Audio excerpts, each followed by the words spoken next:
Good morning. My name is Preeti Munjare. School name है government girls higher secondary school Tendukheda district Damoh state MP। Company name है बीएबल और मेरा trade है health care. Job role है GDA general duty assistant और मेरे principal sir का नाम है मिस्टर SK अग्रवाल।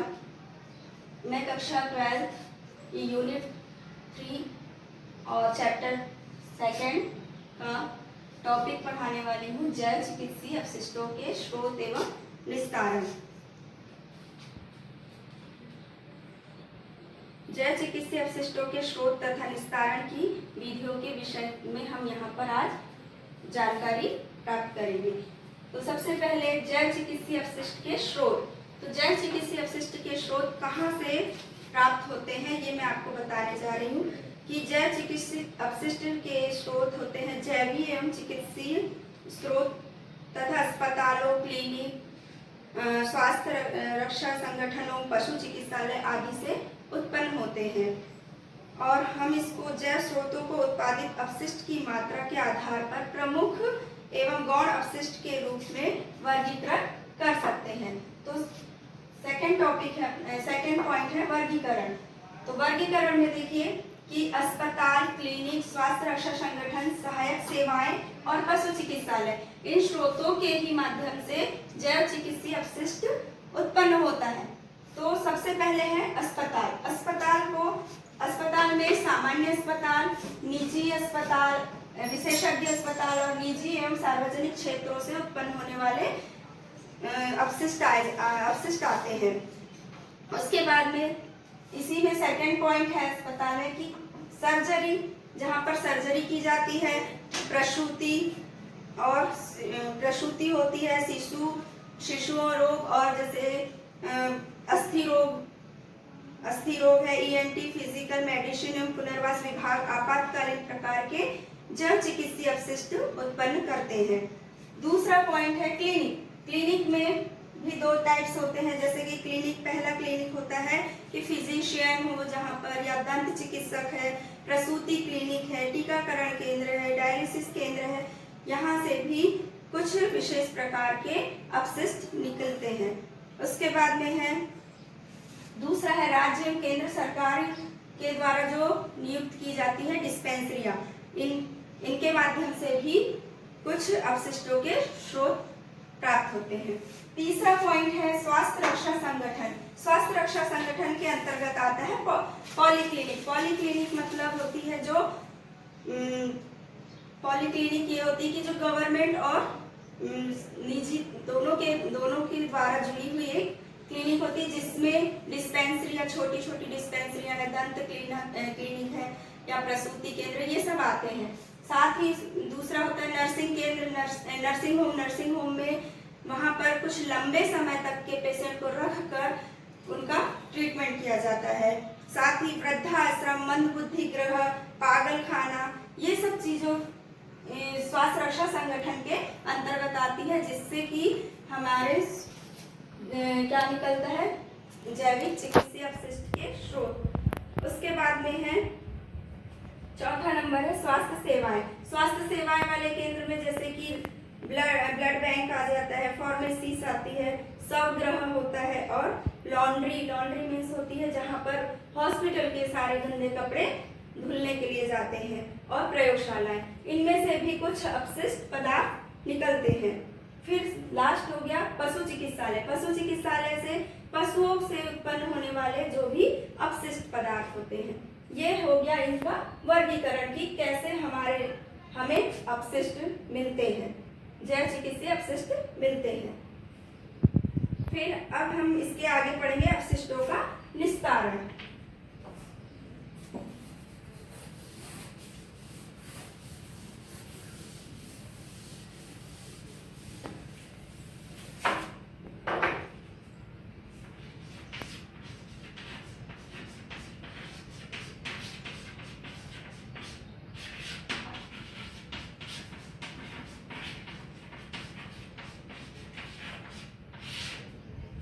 अपशिष्टों का निस्तारण, ये तो इसके पहले हमने जल चिकित्सीय अपशिष्ट के स्रोत पढ़ा, स्रोत को वर्गीकरण में हमें प्राप्त होते हैं। अब है निस्तारण। निस्तारण मतलब होता है इनका समापन करना, है ना।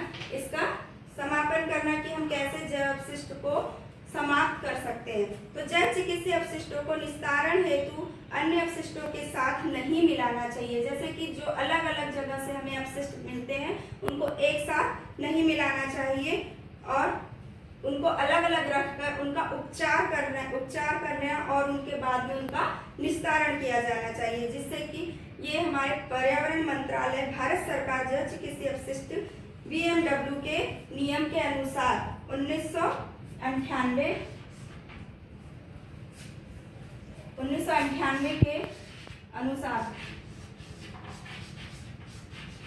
BMW के दिशा निर्देश के अनुसार अधिसूचना की सूची 1, 1 और 5 के दिशा निर्देशों के अनुसार ही ये निर्धारित किया गया है कि जब अपशिष्ट अन्य विधियों द्वारा उपचारित कर लिया जाए तब इन्हें अलग अलग विधियों के द्वारा या निम्नलिखित विधियों के द्वारा ही निस्तारित करना चाहिए। तो यहाँ पर मैं आपको इन अपशिष्टों के निस्तारण की विधियां बताऊंगी।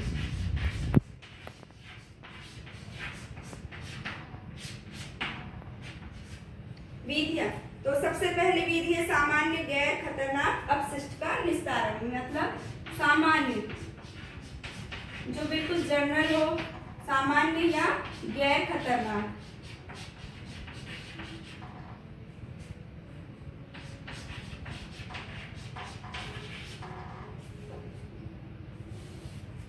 गैर खतरनाक अपशिष्ट का निस्तारण।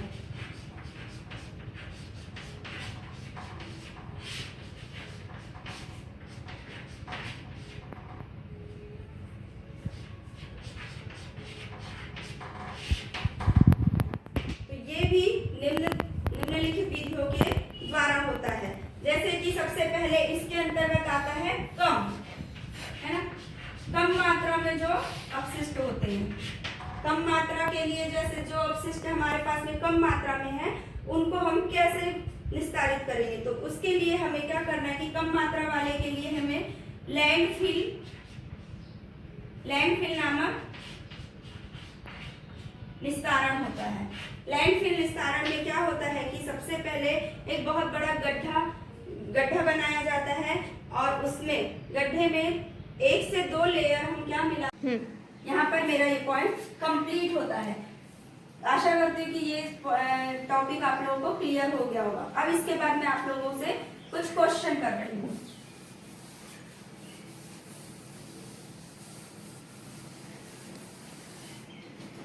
पहला क्वेश्चन है जैव चिकित्सीय अपशिष्ट।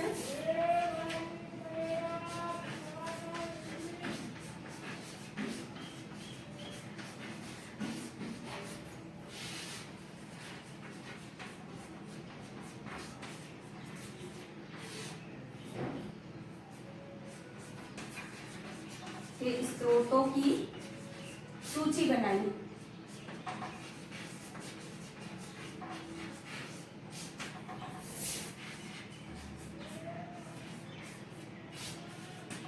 सेकंड क्वेश्चन है अस्पताल में सूक्ष्म जैविकी अपशिष्टों के निस्तारण की विधियां।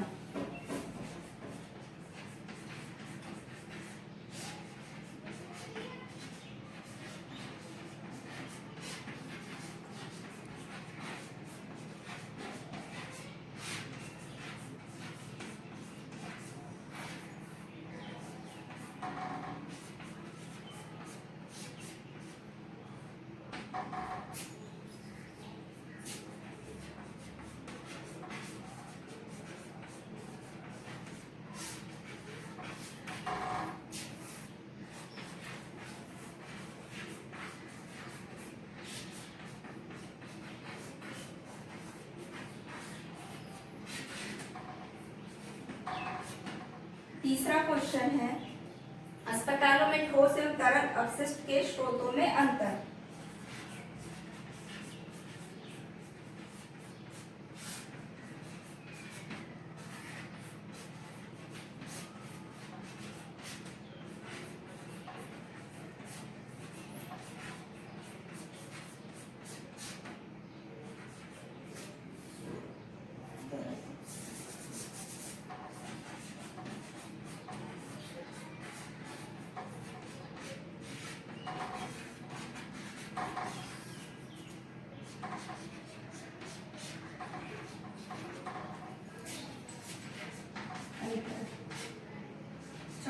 चौथा प्रश्न है रासायनिक एवं रेडियो सक्रिय अपशिष्ट में अंतर। रासायनिक एवं रेडियो सक्रिय अपशिष्ट में अंतर। और पांचवा क्वेश्चन है अपशिष्टों के निस्तारण की तकनीकें लिखिए।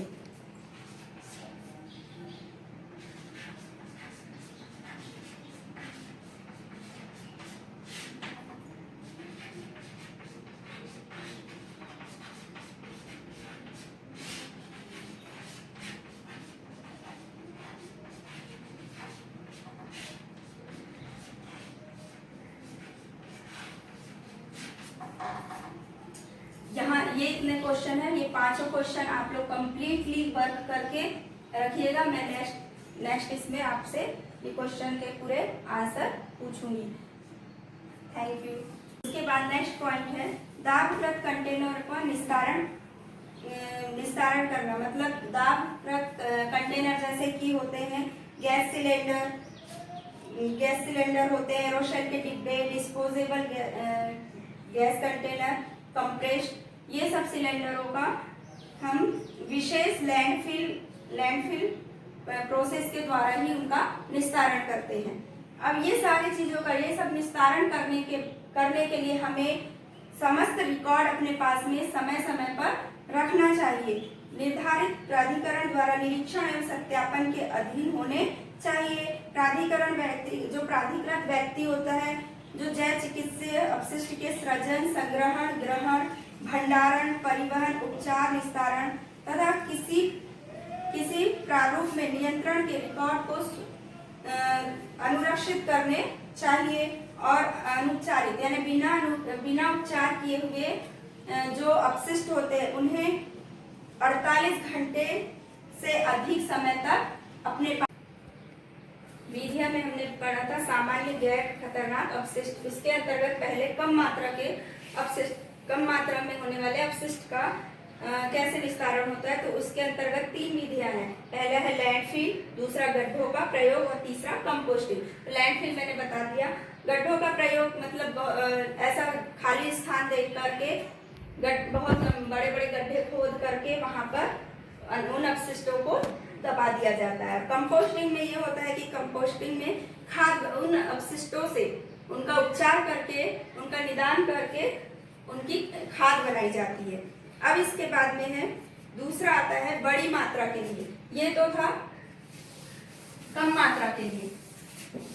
सेकंड पॉइंट है इसी का बड़ी मात्रा। जब हमारे पास में बड़ी मात्रा में अपशिष्ट हो, बड़ी मात्रा में जो अपशिष्ट होते हैं तब हम क्या करते हैं। तो बड़ी मात्रा के लिए जब होता है कि हम अपशिष्ट के लिए उसमें NADEP कंपोस्टिंग, इसमें एक विधि होती है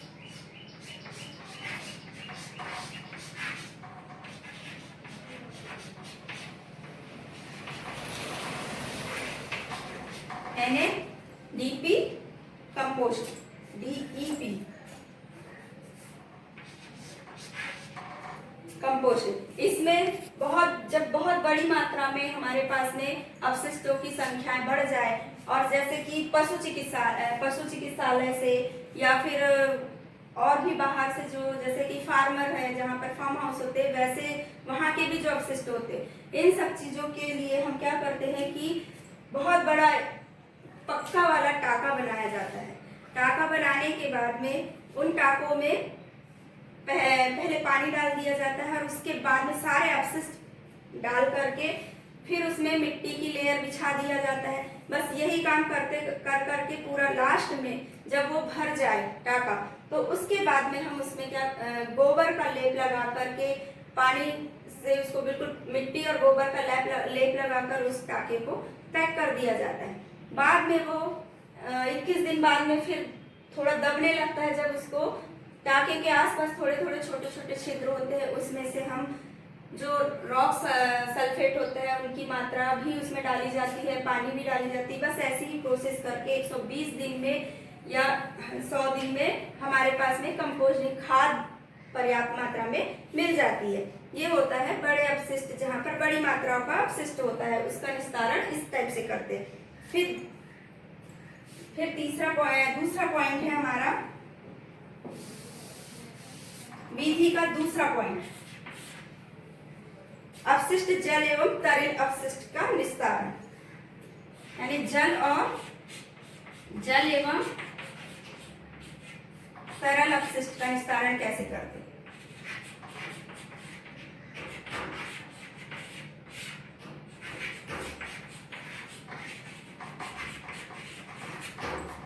तो जल और तरल अपशिष्ट का निस्तारण, जो हॉस्पिटल से निकलने वाले तरल फ्लूइड है और जो जल है, उनके लिए हम करते हैं कि शिविरों में डाल देते हैं, जो उनके लिए एक अलग से ही पानी रखने का टैंक बनाया जाता है, उसमें डाल दिया जाता है और उसके बाद में उसको निदान उनका उपचार किया जाता है। और उपचार करने के बाद में जब वो पूरी